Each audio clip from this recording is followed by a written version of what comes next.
Bismillahirrahmanirrahim. Halo, berjumpa lagi di video kali ini.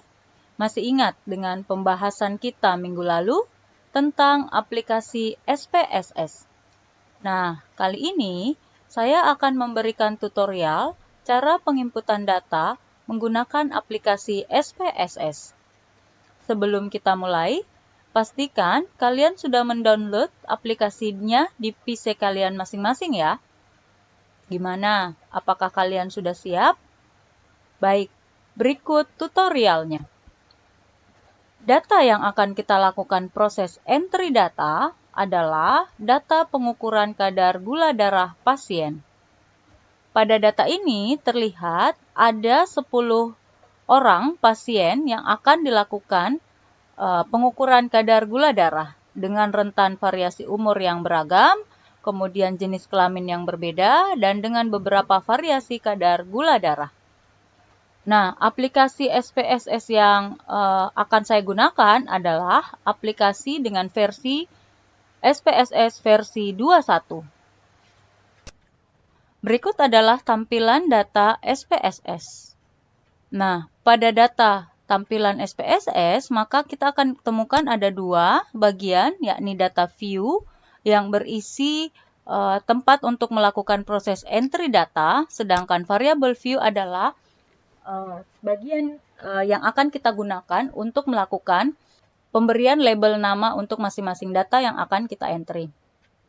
Nah, jika kalian menggunakan tipe aplikasi SPSS dengan versi yang berbeda, silahkan menyesuaikan ya. Baik, saya akan mulai yang pertama. Langkah pertama adalah kita harus melakukan proses entry data pada variable view, di mana terdiri dari name, type, dan seterusnya.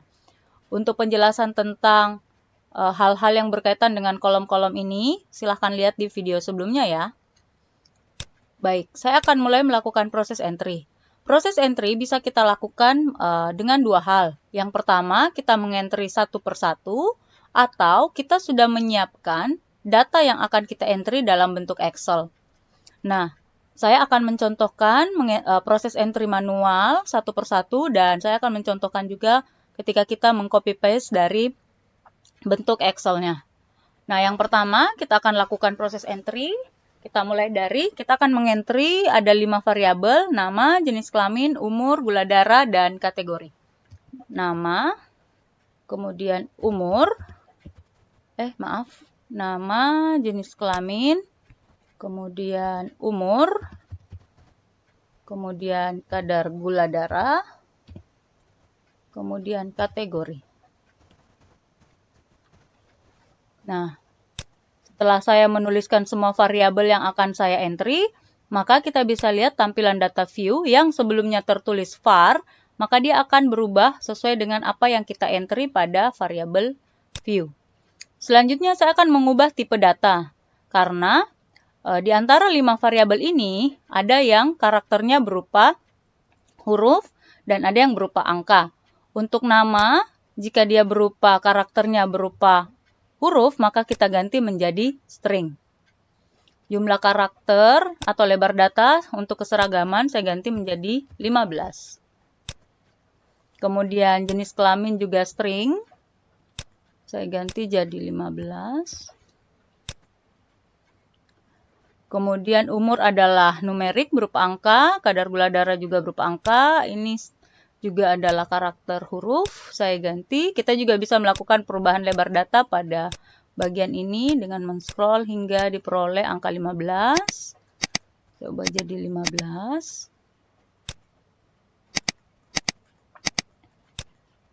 Baik, untuk desimal saya seragamkan tidak ada desimal karena memang datanya tidak mengandung desimal. Label saya tulis kembali agar yang jenis kelamin yang tadinya saya singkat menjadi lebih jelas. Kemudian umur, kadar, gula darah, kemudian kategori. Baik, hal yang lain yang saya seragamkan adalah ini, saya mau rata kiri, semua datanya rata kiri. Kemudian penentuan variabel. Ini yang sangat penting ya, karena kesalahan dalam proses analisis akan ditentukan oleh kesalahan ketika menentukan variabel. Untuk lebih jelasnya, jenis-jenis variabel silakan lihat di video sebelumnya. Untuk variabel nama itu masuk dalam jenis data nominal, kemudian jenis kelamin juga nominal, kemudian untuk yang umur itu masuk dalam scale, kemudian kadar gula darah juga scale, dan yang terakhir kategori dalam nominal. Nah, setelah proses entry data pada bagian variabel view selesai, maka kita akan pindah ke data view. Nah, di data view, ya, di sini terlihat ada titik-titik, ini menunjukkan bahwa kita belum melakukan proses entry data secara sempurna. Yang pertama, saya contohkan kita akan entry secara manual. Kita akan mengetik satu-satu. Lila, jenis kelamin perempuan, umur 35, kadar gula darah 123, kategorinya baik. Kemudian, selanjutnya kita akan ambil data dari Excel. Saya akan buka data yang di Excel yang sudah saya ketikkan. Kita tinggal copy paste, Ctrl C seperti biasa, kemudian kembali ke aplikasinya, kemudian kita paste. Nah, akan muncul seperti ini. Ya, seperti itu. Sudah selesai, maka seperti inilah proses entry data pada program SPSS.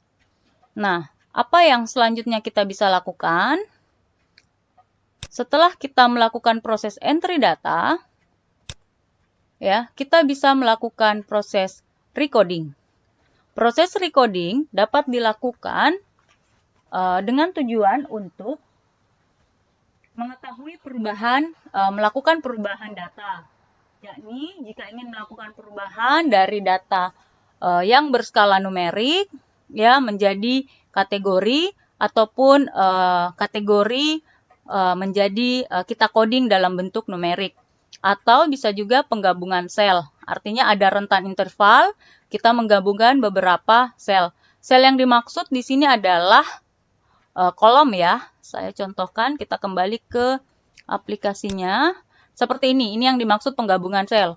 Misalnya kita mau buat interval 30 sampai 40 tahun, maka sel yang digabung nanti tentunya yang umur 30 hingga 40 tahun itu akan bergabung selnya. Yang dimaksud itu sel yang ini ya. Jadi bukan sel makhluk hidup. Ya, jangan sampai salah persepsi. Nah, sekarang kita lakukan recoding. Masih dengan data yang sama. Yang ingin saya lakukan recoding adalah perempuan.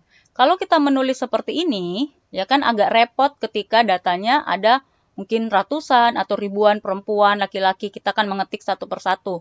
Namun untuk memudahkan, saya akan melakukan recoding dengan cara mengubah perempuan dengan angka 1 misalnya, dan laki-laki dengan angka 2. Atau sebaliknya, laki-laki angka 1 dan perempuan angka 2.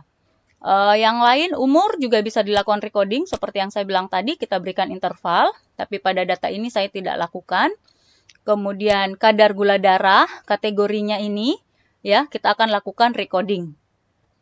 Baik, berarti ada dua yang akan saya lakukan recoding. Saya beri contoh, yakni jenis kelamin dan kategori. Kita kembali ke variable view. Insert, ya. Jenis kelamin.